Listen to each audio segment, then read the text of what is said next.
السلام علیکم۔ سچی توبہ قبول ہونے کی 7 نشانیاں۔ ویڈیو کو لاسٹ تک ضرور دیکھیے گا کیونکہ ہو سکتا ہے ان میں سے کوئی نشانی آپ کی زندگی میں بھی ہو۔ تو چلیے شروع کرتے ہیں۔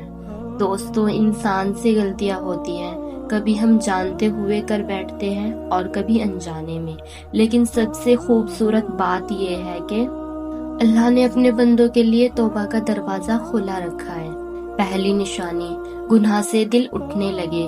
جس گناہ کو کرنے میں پہلے دل لگتا تھا، اگر توبہ کے بعد اس سے بچنے کی کوشش ہونے لگے اور دل اس گناہ کو پسند نہ کرے تو یہ ایک اچھی نشانی ہے۔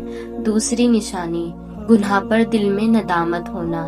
اگر اپنی پرانی غلطی یاد کر کے دل سے افسوس ہوتا ہے اور انسان کہتا ہے یا اللہ مجھے معاف کر دے تو یہ سچی توبہ کی علامت ہے۔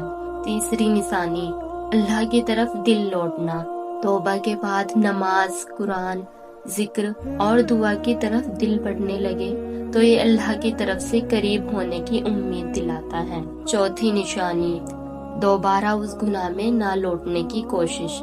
سچی توبہ کا مطلب یہ نہیں کہ انسان سے کبھی دوبارہ کوئی غلطی نہیں ہوگی، بلکہ مطلب یہ ہے کہ بندہ گناہ چھوڑنے کا سچا ارادہ کرے اور اگر پھر بھی پھسل جائے تو دوبارہ اللہ کے پاس لوٹ آئے۔ پانچویں نشانی، دل میں اللہ کا خوف اور امید دونوں ہونا۔ بندہ اللہ سے ڈرتا بھی ہے اور اس کی رحمت سے امید بھی رکھتا ہے، نہ اپنے گناہوں پر گھمنڈ کرتا ہے اور نہ اللہ کی رحمت سے مایوس ہوتا ہے۔ چوتھی نشانی، زندگی میں اچھے عمل بڑھنے لگے۔ اگر توبہ کے بعد انسان صدقہ دے، نماز کی پابندی کرے، لوگوں کے ساتھ اچھا برتاؤ کرے اور نیک کام کرنے کی کوشش کرے تو یہ بہت خوبصورت بدلاؤ ہے۔ ساتویں نشانی، اللہ کو بھولنے کے بجائے اللہ کو یاد کرنا۔ آپ کی زندگی میں کتنی بھی پریشانی ہو، اگر آپ کا دل کہتا ہے مجھے اللہ کے پاس جانا ہے، اس سے دعا کرنی ہے، تو اس سے بڑی نعمت کیا ہوگی۔